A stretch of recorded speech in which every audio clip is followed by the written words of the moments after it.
Hi guys, good morning. It's Tuesday today. So ang ganap natin today, pupunta po tayo ng supplier.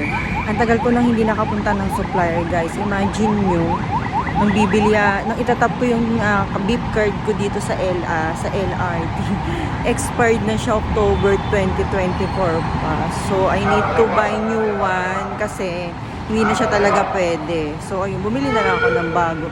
Naloka ako kasi ang tagal ko na pala siyang hindi nagamit. October pa nung last ko siyang nagamit.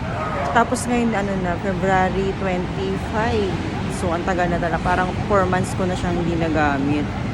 So, ayun, bumili na lang ako ng bago. So, andito ako ngayon sa LRT, Marikina, Pasig Station kasi pupunta tayo ng supplier.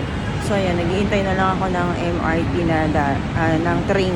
Wala pang train. So, kakaalis lang, hindi ako umabot dun sa huling train na dumating. So, ayun guys, later mag-update ako kung anong ganap ko today. Bye po muna for today. So, ayun guys, nakababa na tayo na LRT. So, time check po is 9:20. Nakarating tayo dito sa LRT Station Recto. So, I decided po na dumaan po ako ng Quiapo para magdasal muna kay Poong Nazareno. Kasi may natatanong, devoto rin ako ng Nazareno. So, yun, ito na ako sa LRT. Pupunta muna ako. Dadaan muna tayo ng Quiapo bago tayo dumiretso ng supplier. Pero, tsaka hindi pa rin ako nag-aalmusal. Medyo gutom na ako. Parang gusto kong puntahan yung trending na si Neneng B para ayun na lang yung gawin kong almusal for today.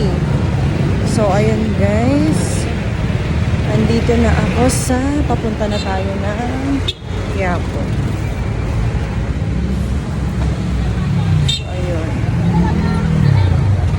Papatayin ko muna yung video ko kasi medyo delikado maglakad dito guys. Bye po muna for today. So, ayun guys, nandito na tayo, malapit na po tayo sa simbahan ng Quiapo.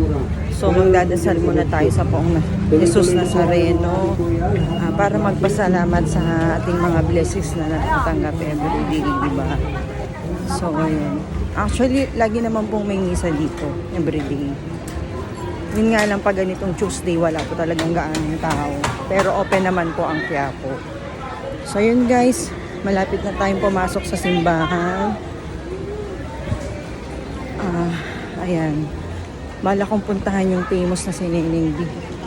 At saka yung mga sikat daw dito na mga kainan.